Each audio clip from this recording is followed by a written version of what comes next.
স্থানীয় সরকার, পল্লী উন্নয়ন ও সমবায় মন্ত্রণালয়ের পল্লী উন্নয়ন ও সমবায় বিভাগের আওতাধীন প্রতিষ্ঠান, ক্ষুদ্র কৃষক উন্নয়ন ফাউন্ডেশন, স্থায়ী শূন্য পদসমূহে জনবল নিয়োগ দেওয়া হবে। 4টি পদে মোট 44 জনকে এই চাকরিতে নিয়োগ দেবে। আগ্রহী প্রার্থীরা অনলাইনে আবেদন করতে পারবেন। উক্ত পদগুলোতে নারী পুরুষ উভয়ই আবেদন করতে পারবেন।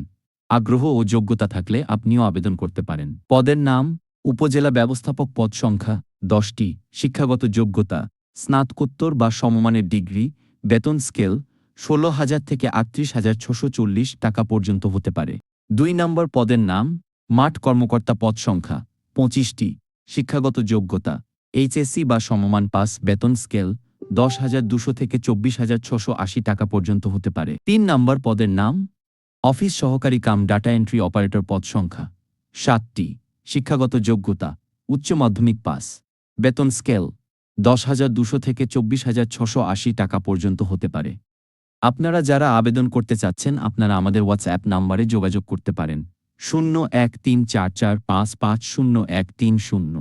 3 নম্বর পদের নাম: ড্রাইভার। পদ সংখ্যা 2টি।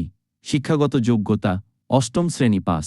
বেতন স্কেল 10,200 থেকে 24,680 টাকা পর্যন্ত হতে পারে। আবেদন শুরুর সময় 28 জুন 2026 তারিখ সকাল 10টা থেকে আবেদন করা যাবে। আবেদনের শেষ সময় 27 জুলাই 2026 তারিখ বিকাল 5টা পর্যন্ত আবেদন করা যাবে।